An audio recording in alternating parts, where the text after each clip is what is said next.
The United States has withdrawn an invitation to China to participate in the world's largest international maritime warfare exercise, the Pentagon announced, citing Beijing's destabilizing behavior in the South China Sea and signaling fresh strain in bilateral ties. As an initial response to China's continued militarization of the South China Sea, we have disinvited the PLA Navy from the 2018 Rim of the Pacific exercises, Lieutenant Colonel Christopher Logan, a Pentagon spokesman, said in a statement on Wednesday. Held every 2 years and based in Hawaii, the Rim of the Pacific exercise, RIMPAC, involves more than 20 countries from across the world, including Australia, India, Japan and the United Kingdom. The exercise was established in 1971 by the U.S., Australia and Canada and has included the armed forces of nations including China. This year, Brazil, Sri Lanka and Vietnam are to take part in the biennial exercises that unfold near the Hawaiian Islands and off the coast of California.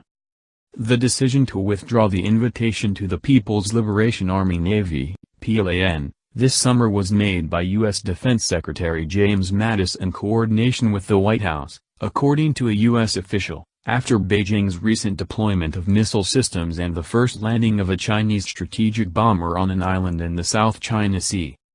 Asserting that the U.S. is committed to a free and open Indo-Pacific, the Pentagon said China's continued militarization of disputed features in the South China Sea only serve to raise tensions and destabilize the region. We have strong evidence that China has deployed anti-ship missiles, surface-to-air missile systems, and electronic jammers to contested features in the Spratly Islands region of the South China Sea, Logan said in the Pentagon statement.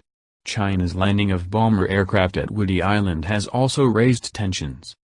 While China has maintained that the construction of the islands is to ensure safety at sea, navigation assistance, search and rescue, fisheries protection and other non-military functions, the placement of these weapon systems is only for military use, he said. China's continued militarization of disputed features in the South China Sea only serve to raise tensions and destabilize the region.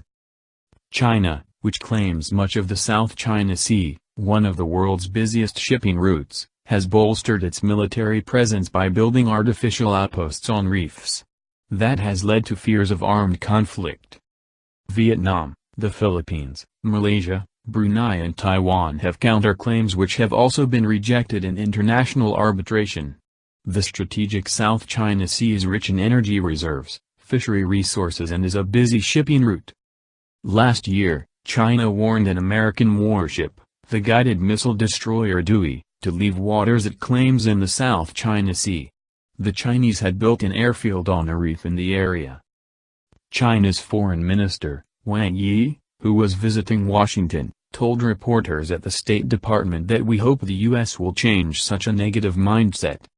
Wang, who had been meeting with U.S. Secretary of State Mike Pompeo, added, "Both China and the U.S. are big countries, and we're well positioned to have greater cooperation at sea."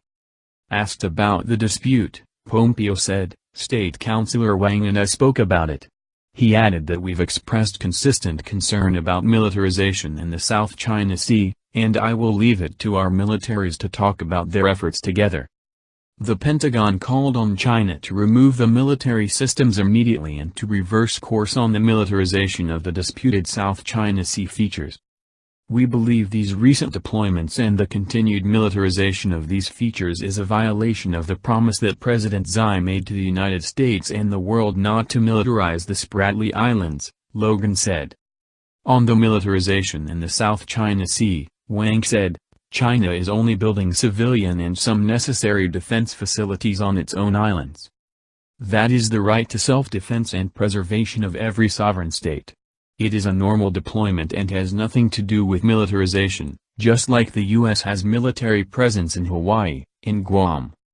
China said last week that it landed long-range bombers for the first time on an island in the South China Sea, the latest in a series of maneuvers putting Beijing at odds with its neighbors and Washington over China's growing military presence around disputed islands.